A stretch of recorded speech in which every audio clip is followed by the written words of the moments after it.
Sorry to Bother You is directed and written by Boots Riley and stars Lakeith Stansfield, Tessa Thompson and Armie Hammer, and it tells the story of Cassius Green, a young man from an alternate version of Oakland, California, who gets a job in telemarketing. And after discovering the magical key to professional success, this propels him into a universe of greed where he lets go of all his friends and the things that truly matter for money and fame. Now, people have been raving about this film ever since the Sundance Film Festival in January. People have been raving about it ever since it came out for wide audiences in the middle of the summer this year in the US, and now I finally had a chance to watch it, and this film is bold. This is a script that goes for a very strong critique and satire of today's society. It wants to critique the empowering of the white man over the black man. It wants to critique how us as a society are so detached from each other on a personal level, and how technology, which is supposed to bring us closer, makes us tear apart from each other even more. The film has so many good ideas and so many good critiques and so much good satire in it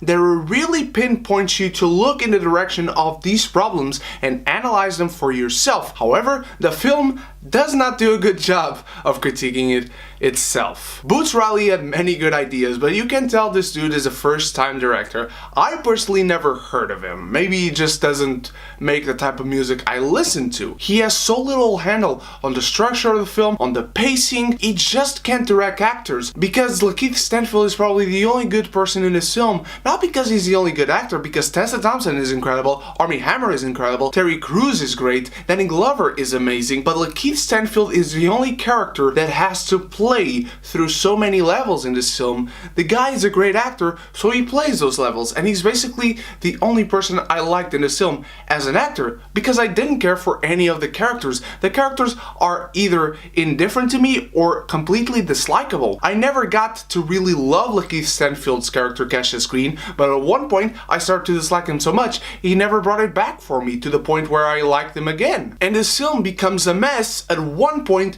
where I'm sure you've heard about it, where you go completely, what the fuck? And you do. There's a moment.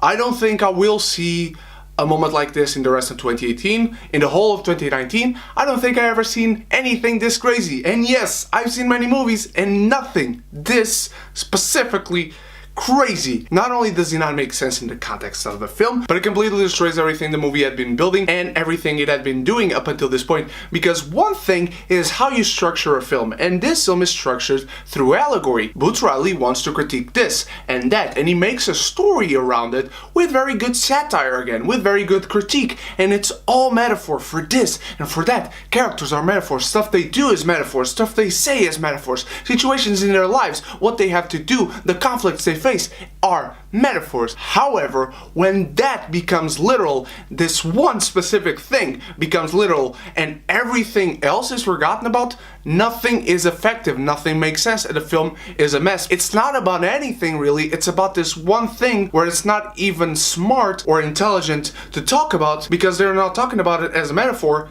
It's right there in your face.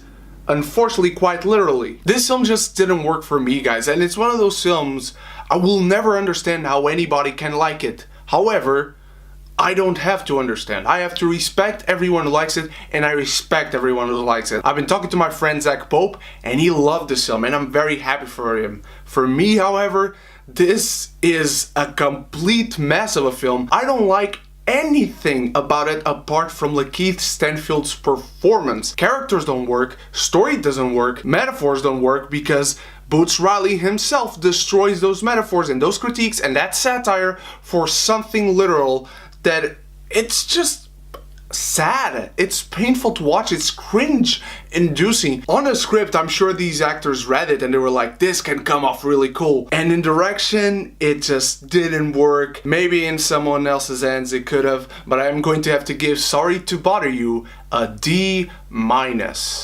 What did you guys think of Sorry to Bother You? Let me know if you've seen it, because then I can talk to you about That what the fuck moment. Let me know your thoughts below, whether you loved it or hated it. I can't wait to see it and talk to you guys about it, share the conversation, and I can't wait to see you in my next reviews for Widows tomorrow, First Man on Friday, and check out my Harry Potter series. Now Prisoner of Azkaban is up. Thank you guys so much, you are the best, and so until the next review, you stay beautiful, you stay geeky, and if you haven't done so yet, click the subscribe button and click the bell so you can be geeky. United!